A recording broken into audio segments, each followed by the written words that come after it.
Ndeba ikenukwa mana some of you have got this video. Ya bo video one preacher. Obiagba Alosioko. That video has been reacting a lot of things online. Mana nobody is paying attention to the message ome ojinaka before Oba that Alosioko. Osina Ibu Alosiaburo menana Ndigbo, which I still stand by it. Omena ni Igbo mmawo. Nwokecho no nwanyi o meya ka esi eme nwere onye obuna bụ onye Igbo osikwa gị na-ekpele na-ekpele ana that you cannot do what is necessary for the things of the land. Bụ omenala Igbo. Manje butezi alụsị baa ya afa na-achọ ka community bịa na-efe alụsị ahụ ibute gị na ezinụlọ ga-efe bịa. Don't use it to torment others. Don't use it to impose na ọhịa bụ omenala ka ọ bụ no. Ọdịbendị dị omenala dị. So ịmalụ nke bi na-eme mebi ya na be gị. All these things are neighborly okite mba we were crying. Nothing the buy kwụsị na ajụ ihe okite we mba with at the end of the day keta. What is the result? I don't email which a lot of things are still going to come out. A lot of things are still going to resurface. Poison is just Yoshi now. Poison MSC has his same just because they actually meet because a lot of them sold their property, sold their lands, sold the just to make sure they have water.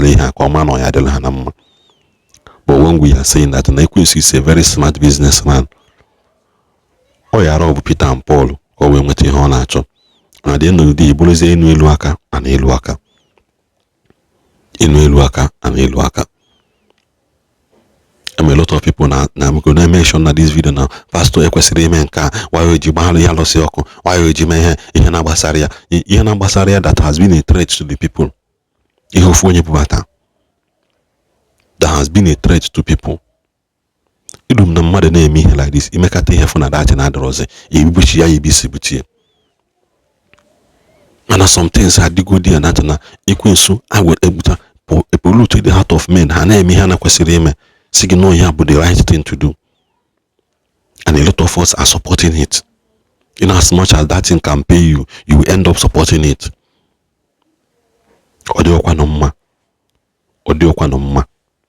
Oha onye malo nko na-eme ya adịli ya na mmanya mewe ya mana as long as ije jebute ha na kwesịrị oke bubati ya na ezinụlọ bubati ya na community na-achọ ka ndị obodo na-eme because if na Ndigbo some of Ndigbo mere dozi ihe ike dapụte ha. Because some of them they did it in order to get to show power and control. Because so some of them jibute Charles and somebody teacher will but at the end of the day fun at that thing it doesn't pay. A lot of them will end up having their male children destroyed. A lot of them are having their daughters destroyed. One on here about in that family.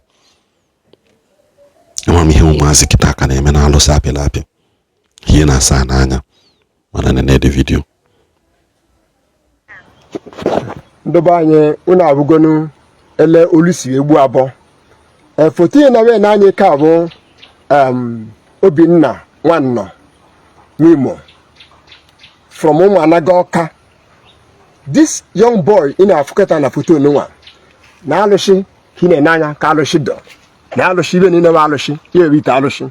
Then this young boy in Nanya who a Christian on a noka, Nyamualia noka, Nyamuala noka, then on all the noka, then Nokata due to Ajoyobiana Nibo.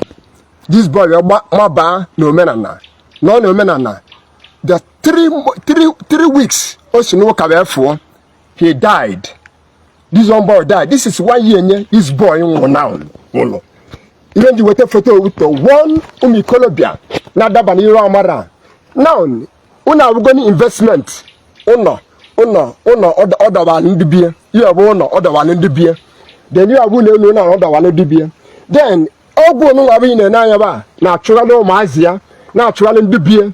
Rangasi, I will cook Mongo, not natural. Rangas, I will call Poji, natural. No Jicopper, natural. Kuba sawe kopa malo shimi yalo shi dochana na chuya makano nya ngabo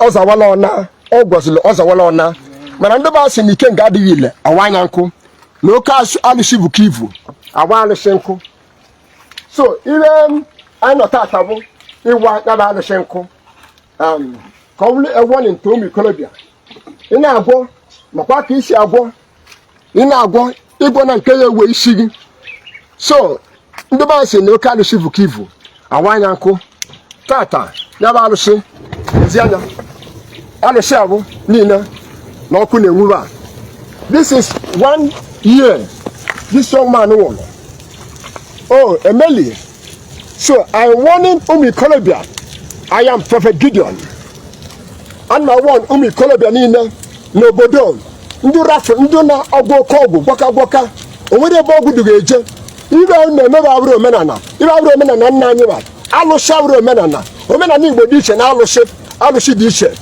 God bless you as you are ready to sing. N'ezie anya ka ihe na-eme kịta n'anya ka alụsị a na-agba ọkụ ihe ọ bụ ụlọ enu o dobere ndị ya kwa ụbọchị alụsị a na-achụala ụmụ ya ndị ọ mụrụ ma nwunye ya oke alụsị bụ ka ibu awa alụsị nkụ that is said ikenga adịghị ile awa anya nkụ ihe ọrụ ajọ iwe ka ịbụzie ajọ iwe mmadụ weta dobere onwe ya dobe n'ezinụlọ ya tata ọnọzụ ndụ a ọgwụ niile ọgwụ ya ka a na-emebi tata ma nke o ji eme gala jegwọ ya ka a na-emebi tata nke o ji ebe ọ na-eji egwu ya ka a na-emebi tata ka azọfụta ndụ ka azọ ndụ ndị bie ka a na-eme bikọs ụmụazị ele ka alụsị na iwe ọjọọ na-achụgharịba kwa aṅasị weli nke mmụta ibe ga-emeja ba n'oke ọgwụ onye ebe kristian just 3 weeks ka o si n'ụka wee fụọ wee baa n'ọgwụ baa n'alụsị na ọ na-eniwe anwa wee tụgha ndụ ya na ya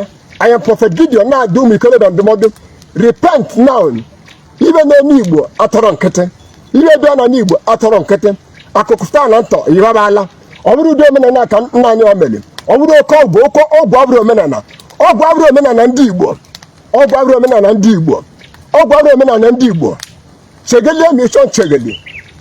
God bless you.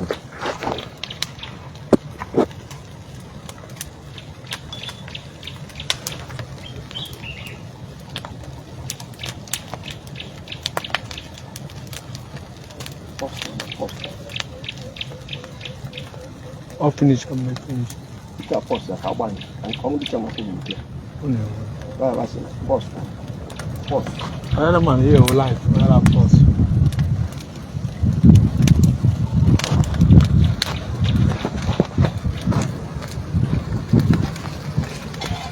No. You did come here for. Yeah, pause too.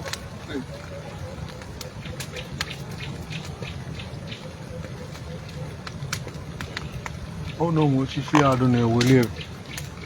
When I tell you, finish. Okay.